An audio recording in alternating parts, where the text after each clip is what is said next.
Hello, bonjour à tous et bienvenue sur Caro Magic Books. J'espère que vous vous portez bien. Moi, je traîne toujours mes microbes qui me fatiguent. Je vous retrouve aujourd'hui pour un book haul avec. J'ai eu qu'une réception, le reste c'est des achats et puis quelques revues. Enfin, la même revue en fait que j'ai reçue, mais j'ai pas encore eu le temps de lire. J'ai un retard terrible, mais c'est pas grave. Voilà, alors comme d'habitude, n'hésitez pas à liker, à commenter voilà, la vidéo si la vidéo vous a plu et à vous abonner pour, voilà, pour soutenir la chaîne. Je pense que j'ai quelques personnes qui suivent, voilà, quelques personnes qui sont fidèles. Je les remercie d'être là, ça fait plaisir d'avoir quelques commentaires sur la chaîne, mais enfin n'hésitez pas, voilà, commentez les livres que je vous présente si vous les avez lus ou pas. Voilà, s'il y a des choses que vous connaissez ou que vous me recommanderiez aussi. J'espère que, alors je sais qu'en ce moment l'image est pas super géniale. Je pense que ça vient de l'objectif de mon, enfin si on peut appeler ça un objectif, de mon téléphone portable. Mon téléphone portable commence à être très vieux. Donc j'espère que ce sera pas trop pourri. Donc j'ai quand même pas mal de livres à vous présenter, comme d'habitude. Je ne sais pas, vous voyez, il y a déjà ça. Et il y a tout ça en plus, plus des revues. Je vais peut-être commencer par les revues. Ensuite, je vous montrerai le livre que j'ai reçu et puis ce que j'ai acheté dernièrement. Alors, la revue, c'est tout simple, c'est la 7e Obsession. C'est une revue que j'aime beaucoup. Enfin, j'aime beaucoup. J'ai lu qu'un seul exemplaire, hein. J'en ai encore deux autres voilà, qui m'attendent. Ça, ce sont les derniers, les Mille et une nuits du cinéma. Si vous allez sur Instagram, vous allez tomber sur leur site. J'avais lu leur spécial David Cronenberg. Alors c'est parfois une lecture un peu exigeante, mais en même temps, c'est bien fait. Je trouvais que ça résumait bien l'univers de David Cronenberg. Alors bien sûr, si vous n'aimez pas David Cronenberg, voilà, prenez pas ce numéro. Il y a eu un numéro sur M. Night Shyamalan, hein, celui qui a réalisé Le Sixième Sens. Voilà, voilà, c'est assez différent. Je crois qu'il y en a eu un. Oh, non, c'est pas sur Disney. Mais par exemple, il y a des choses sur Disney aussi. Voilà, c'est très, très diversifié, je trouve. Là, on a eu les mondes parallèles. Alors, dans les mondes parallèles, justement, on a des choses assez différentes. J'ai vu, voilà, vous avez par exemple Alice au Pays des Merveilles. Et vous avez des mondes beaucoup plus inquiétants ou beaucoup plus cool. Bon, évidemment, je vais tomber que sur des films que je connais pas, donc ça peut être Mulholland Drive, hein, qui est de David Lynch, qui est loin d'être un film facile de compréhension. Voilà, donc voilà, c'est intéressant. Et leur dernier numéro, voilà, c'est 50 ans de Japanimation, 1973-2023. Donc je serais curieuse de voir quel anime il va y avoir là-dedans. Moi j'aimais bien regarder les mangas avant. Ah bah oui, bon ok, c'est pas récent, mais vous aurez reconnu Goldorak. Voilà, j'ai vu juste avant. Ah bah oui, l'incontournable Candy. Je le découvre en même temps que vous, j'ai pris le magazine, mais j'ai pas eu le temps vraiment de le feuilleter. Donc voilà pour mais j'aime beaucoup, vraiment, j'aime beaucoup ce magazine de cinéma parce que le problème, je trouve qu'en magazine de cinéma, il y en a moins qu'avant. Alors, vous en avez qui sont spécialisés comme Mad Movies, je sais plus, ou qui sont spécialisés dans les thrillers, l'horreur, le fantastique, tout ça. Et qui font, enfin, moi je les lisais avant, qui font vraiment de très bons articles, mais voilà, ils sont sur un cinéma spécialisé. Il y a plus Studio Magazine que j'adorais. Ciné Live. Au départ, Ciné Live et Studio Magazine étaient deux magazines différents. Ils se sont mis ensemble, mais ça n'a pas dû fonctionner. De toute façon, la presse écrite a du mal. Et maintenant, il ne reste plus que Première. Et j'avoue, Première, je l'ai lu beaucoup quand j'étais jeune. Je suis moins attirée maintenant. Ça m'attire beaucoup moins. Et celui-ci, je le trouvais pas mal. Après, vous avez évidemment des magazines comme les cahiers du cinéma. Mais là, bon, c'est beaucoup plus complexe. On va plus être dans du cinéma d'auteur. C'est pas forcément moi ce qui m'attire le plus. Donc voilà. Sinon, donc, le livre que j'ai reçu là dernièrement, c'est L'affaire Johnson. C'est le tome 1 des enquêtes de O'Connor de Dan Philippe. Donc en fait, c'est le premier tome d'une série avec le même personnage. L'affaire semblait résolue, pourtant des contradictions subsistent. Pourquoi Peter Johnson, cet ancien plombier devenu millionnaire, aurait-il risqué sa vie de château pour voler le bracelet d'une jeune mère de famille? Pourquoi aurait-il utilisé un silencieux pour la dépouiller? Pourquoi l'aurait-il tué? Son procès est imminent et les preuves demeurent indiscutables. Pour comprendre ce meurtre, 3 détectives privés. Bon, je vais m'arrêter là parce que je ne vais pas en dire trop non plus. J'ai pas encore lu ni rien, donc je ne voudrais pas trop en dévoiler. Je me suis laissée tenter, parce que maintenant je connais un petit peu les maisons d'édition grâce au prix de l'imaginaire. Donc je me suis laissée tenter par... j'ai vu de bonnes critiques de cet auteur, Oren Miller. Voilà, et ça apparemment c'est une trilogie. Donc j'ai acheté le tome 1, j'agonise fort bien, merci, j'adore le titre en plus. On est aux éditions de L'Homme sans nom. Alors, Sainte-Marie-la-Grise, son cadre exceptionnel près de la côte d'Émeraude en fait une destination de vacances des plus prisées. De magnifiques paysages, un mystérieux folklore breton et des morts qu'on a été à trépasser raviront les plus aventureux d'entre vous. Profitez de l'hospitalité chaleureuse des habitants qui sauront vous mettre à l'aise. Afin d'apprécier pleinement votre séjour, veuillez cependant respecter 3 règles. Écoutez toujours les murmures de ceux que vous ne voyez pas. Gardez-vous des créatures sinistres qui frappent avant d'entrer. Soyez sage, très sage. Alors, c'est une femme, hein, c'est une autrice. On suit un duo d'enquêteurs. Alors, je ne sais pas si c'est du thriller pur ou du thriller fantastique. Bah, j'avoue que j'étais très... ça m'a... Ah bah, il y a même une photo des 2 personnages. Donc, c'est un notaire, apparemment, ils sont commis. Ça fait un peu flic à la Chandler, à la... Comment... Si le faucon maltais, je n'ai pas retrouvé encore une fois le nom de l'acteur, ça m'énerve. Pour dire que j'étais une férue de cinéma, j'ai oublié plein de trucs. Du coup, dans la foulée, j'ai acheté le tome 2 qui s'appelle Et Dieu se leva du pied gauche. Voilà. Alors, le résumé au début est assez rigolo. Enfin, c'est rigolo si on veut. Après avoir avoué à sa femme qu'il avait toujours détesté le thé, Ambroise Perrin se défeneste sous les yeux médusés des personnes présentes. Voilà.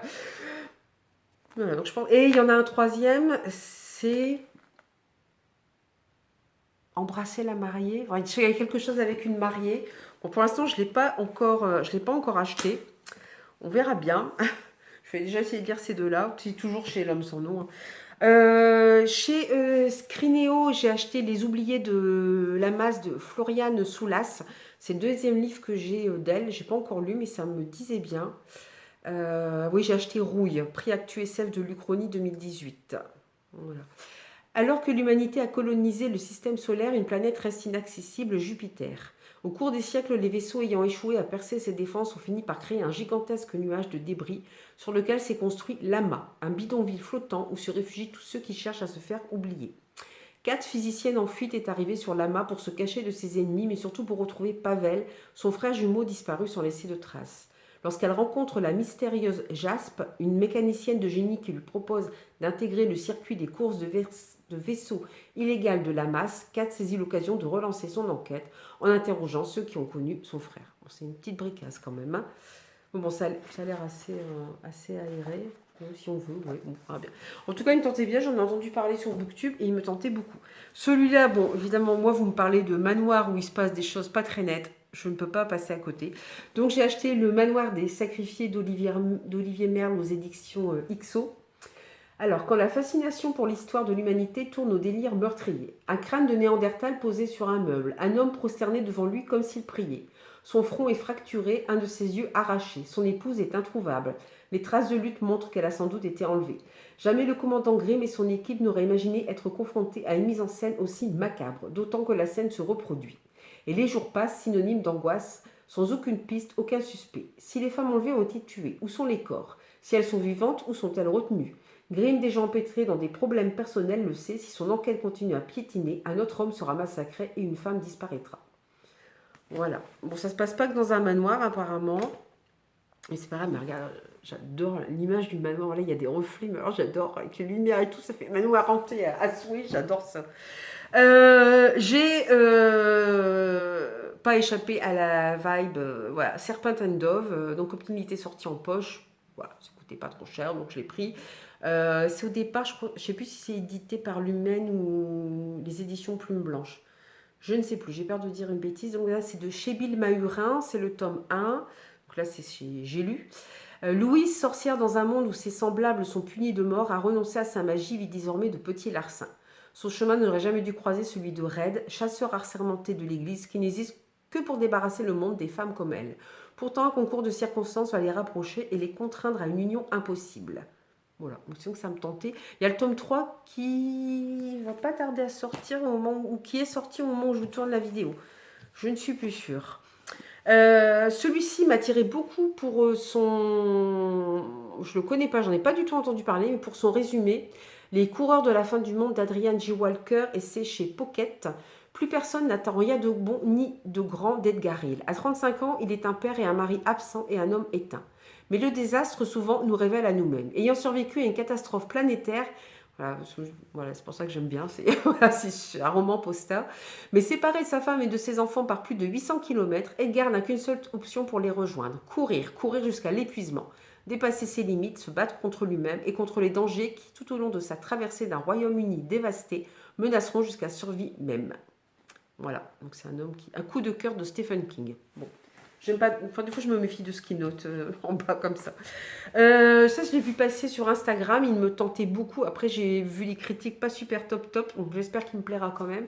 C'est Odo Aurora. Il y a encore un mot de Stephen King. Un pur patch turner impossible à lâcher. On retrouve. Alors, j'aime bien parce que voilà, c'est du posta. Là, c'est. Ouais. Alors, c'est nouveau millénaire. C'est de David Coep. David Coep, il est connu. Hein, il a écrit d'autres romans, mais ne me demandez pas lesquels. Donc, Nouveau Millénaire, ça appartient aux éditions J'ai lu. Je ne connaissais pas cette collection. À la suite d'une éruption solaire d'ampleur inédite, la Terre se retrouve privée d'électricité du jour au lendemain. Le blackout est total, entraînant un chaos sans précédent et nul ne sait combien de temps cela va durer. Tom Banning, mania des nouvelles technologies, s'est préparé à cette éventualité. En fait, il a consacré une partie de sa vie, de son immense fortune, à envisager le pire. Et quand le pire se produit, son plan est prêt. Un luxueux bunker autosuffisant les attend dans le désert, lui et ses valets. Mais tout ne va pas se passer comme prévu. Voilà. Je ne sais pas si notre... Alors, David Coep a écrit les scénarios de Jurassic Park, Spider-Man, Panic Room ou encore Mission Impossible. Alors, c'est son deuxième roman et les droits ont été acquis par Netflix. Sinon, Netflix, on les retrouve partout. Voilà, donc je serais curieuse, mais il a écrit d'autres romans, mais je ne sais plus lesquels. Là, c'est pareil, on en parle pas mal sur Instagram en ce moment. C'est un des derniers romans parus chez Actu SF, c'est Le Rebord du monde de Thomas C. Durand. La légende raconte que les détenteurs d'une magie dangereuse et incontrôlable sont envoyés dans un lieu maudit, une forteresse perdue dans les montagnes. La Chartre des Forcenés. C'est le destin qui attend Clour, un petit garçon dont le don fait peur à sa famille et son village. Mais lorsque les portes de la prison se referment derrière lui, sa terreur se mue en perplexité. Clour découvre que la communauté de la Chartre n'a rien à voir avec le mythe terrifiant qui circule. Au contraire, le hasard le met sur la piste d'un mystère qui pourrait bien menacer les braves gens de l'en dehors. Jusqu'où va-t-il aller pour assouvir sa curiosité? Voilà, c'était un des derniers. Comme je suis un petit peu plus leur sortie, celui-là me tentait beaucoup. J'avais déjà acheté 2 autres romans de chez eux. Voilà, donc très tenté. Alors ces deux-là, je crois qu'ils se lisent l'un avec l'autre. Alors je ne sais pas s'il y en a un, c'est une nouvelle et l'autre c'est un roman. Je sais plus si c'est dans le même univers ou pas. Il faudra que j'aille voir sur Bookstagram. C'est de Brian Evenson, tous les deux. Alors ils ne sont pas édités en plus chez le même éditeur. Je vais commencer par le roman Immobilité chez Rivage. Lorsque vous ouvrez les yeux, vous ne savez plus qui vous êtes ni d'où vous venez. Vous savez que le monde a changé, que catastrophe a détruit tout ce qui existait et que vous êtes paralysé à partir de la taille. Un individu prétendant être votre ami vous dit que vos services sont requis. Vous voici donc transporté à travers un paysage de ruines sur le dos de 2 hommes en combinaison de protection, vers quelque chose que vous ne comprenez pas et qui pourrait bien finir par vous tuer. Bienvenue dans la vie de Joseph Orcaille. Voilà. J'avoue que la couverture et le résumé me... C'est pareil, je n'ai pas vu que des bons retours, mais la couverture et le résumé, vous voyez, cet homme qui brûle, ça m'avait fortement intriguée. Donc là, je crois que ça se passe dans le même univers, où ça a un rapport avec, avec Immobilité. C'est chez Kidam Éditeur, que je ne connais absolument pas. Donc c'est toujours Brian Evenson, bien sûr. Et ça s'appelle L'Antre. L'Antre, un lieu sous terre où il se réveille. Dehors, l'air est irrespirable. Pourtant, il va devoir sortir. Sa survie semble être à ce prix. Mais qui est-il? Est-il aussi seul qu'il le pense? Et d'où lui viennent les souvenirs qui le hantent? Le terminal qui l'interroge possède peut-être quelques-unes des réponses aux questions qu'il se pose. Mais le terminal a aussi une question à lui poser. Qu'entend-il par ce mot de personne? Avec L'Antre, Brian Evenson plonge son lecteur dans une fable post-apocalyptique où, au-delà de la survie de l'humain, c'est la définition même de l'humanité qui est en jeu. Bon, voilà, à découvrir. Alors celui-ci, j'en ai beaucoup entendu parler. Bon, puis, oh, il est costaud. Du coup, je me suis dit, tiens, je vais me lancer. Alors j'ai acheté le tome 1, c'est La couleur du mensonge, livre 1 de Erin Beatty, c'est chez Lumen. Elle vient de sortir un nouveau livre, je ne sais plus le titre de son dernier livre. On n'arrête pas d'en parler aussi sur Bookstagram, mais je ne sais plus le titre. Faites tomber les masques sans jamais abaisser le vôtre. À Démora, ce sont les entremetteuses qui font et défont les unions, façonnant le paysage amoureux et politique du royaume. Et c'est à la capitale, lors du Concordium, que se nouent tous les 5 ans les mariages les plus prestigieux. Mais Sage Fowler, modeste orpheline recueillie par un oncle riche et respecté, n'a rien du parti idéal. Sa seule chance de s'en sortir, c'est d'épouser un beau parti. Elle se présente donc chez une entremetteuse où l'attend une surprise de taille, car si elle échoue lamentablement, la faute à sa légendaire indiscipline et sa langue trop acérée, la marieuse, amusée par son franc-parler et son sens aigu de l'observation, lui propose en revanche de devenir apprentie. Sa mission, espionner les candidats au mariage en partance pour le Concordium. C'est accompagné par un bataillon d'élite que Sage devra traverser le pays en compagnie des plus beaux partis de la province. Je ne vais pas en dire trop parce que je sais plus, mais je crois que c'est Lumen. Sur leur 4e de couverture, je crois qu'ils mettent quasiment, j'ai déjà eu le tour, hein, mais je crois que c'est Lumen, je ne sais plus si c'est Lumen ou les éditions Plume Blanche. Vous avez pas toute l'histoire du livre, mais une bonne partie. Donc je vais m'arrêter là. J'aime beaucoup, encore une fois, vous voyez, le jeu un peu avec le jeu des pages. Je crois que c'est une trilogie, une quadrilogie, je ne sais plus. Vous avez une carte aussi. Voilà, donc on est dans un monde imaginaire. Bon, j'en ai entendu parler sur Booktube. J'espère que ça va me plaire. J'ai pris aussi, toujours pour rester dans la SFFF, le Crépuscule d'Aesir. Donc là, c'est bien aux éditions Plume Blanche, c'est de Élie Darcot. Je pense que c'est un one-shot. 2 siècles auparavant, un effroyable cataclysme a ravagé le monde et mis fin à la domination de l'empire colonial d'Atlantis. Aux confins des monts de Thulé se dresse Aesir, une citadelle de pierre et de glace qui défie les éléments et abrite la dernière ligne atlante. Hors d'atteinte des peuples barbares, les Aésiriens, c'est facile à dire, voient soudain leur destin les rattraper. Des hordes menaçantes arrivent à leur porte par les chemins d'école. Ce sont des hommes sauvages, étranges, surpuissants, tous vêtus de noir, esclaves d'un être malfaisant qui pratique une magie plus malfaisante encore. Voilà, je ne vais pas en dire trop non plus. Donc je pense que c'est plutôt Lumen qui a tendance à mettre mais eux aussi mettent des 4e de couverture. Mais souvent, j'aime bien qu'il y ait un petit peu d'illustration comme ça maintenant. Mais ils mettent souvent des résumés assez longs. Mais ce qui est bien, c'est que entre le moment où je lis le résumé et au moment où je reprends le livre, souvent j'ai oublié une partie. Et souvent, je ne relis pas la 4e de couverture. Comme ça, j'ai une bonne surprise. Dans un autre style, j'ai pris le livre jeune de Michael, je ne sais pas si on dit Rock ou Michael Rohr. En fait, ce livre a fait référence au... Oh, j'ai pas retrouvé le titre, c'est pas vrai. Bon. Fait référence à un livre très connu. Vous êtes bien avancé, hein, qui est aussi de la SF, je pense. Enfin, en tout cas, du fantastique, c'est Le Roi en jaune. Merci, j'ai retrouvé le titre. Le Roi en jaune. Le Roi en jaune, je ne l'ai pas lu, donc je vais essayer de lire Le Roi en jaune avant de lire celui-ci, puisque ça se passe dans le même univers, c'est une extension du Roi en jaune. Dans Le Roi en jaune, si j'ai bien compris, on va parler de ce mystérieux Roi en jaune, qui a quelque chose de terrifiant, mais je crois qu'on ne va jamais savoir qui il est vraiment. Et là, en fait, Michael Rock propose une déclinaison, pas une suite, mais qui se passe dans le même univers, en tout cas qui fait référence au Roi en jaune. Un pirate s'échoue sur les rivages de Carcosa, la cité d'ailleurs. Persuadé d'être mort, il est amené par Mar, un aveugle qui semble tout savoir de lui, au Roi en jaune. Voilà. Ce dernier, hanté par le souvenir de ses amours, lui propose de revenir à la vie s'il parvient à le débarrasser de sa malédiction. Commence alors la quête du pirate à la recherche de son propre trésor perdu. Anna Nova, la femme qu'il a tant chérie, est pleurée. Voilà, un drame féerique et poétique. Donc, je pense qu'il faut avoir lu Le Roi en jaune avant. En plus, vous voyez, c'est un livre qui est quand même assez court. Alors là, par contre, on est plus dans 2 documentaires. Même si celui-ci, quand on voit le titre, on n'a pas l'impression que ça va être un documentaire. Pourtant, ça, on est bien. C'est Sorcière, le sombre grimoire du féminin de Julie Proust-Tanguy aux éditions Helios. Helios, je ne sais plus si c'est Actu SF ou c'est les moutons électriques, pardon. C'est les moutons électriques. Alors là, en fait, on va parler voilà, des femmes qu'on traitait de sorcières, nécromanciennes redoutables, guérisseuses ignorées, double obscure des fées, femmes fatales livrées au bûcher, Rejoignez-les dans ce grimoire moderne qui vous révélera les lointaines origines et l'étrange destinée de vos sorcières bien-aimées.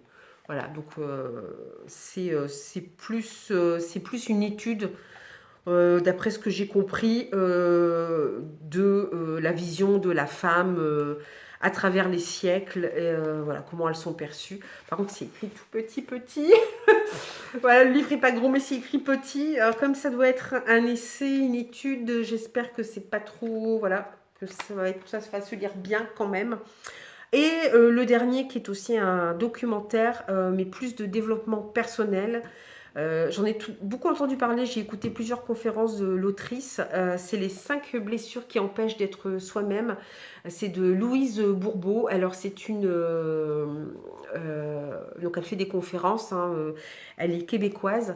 De formation, je ne sais pas si c'est noté quelle est sa formation. Bon, c'est développement personnel. En fait, elle parle des 5, vous en avez peut-être entendu parler si vous vous intéressez un petit peu au développement personnel.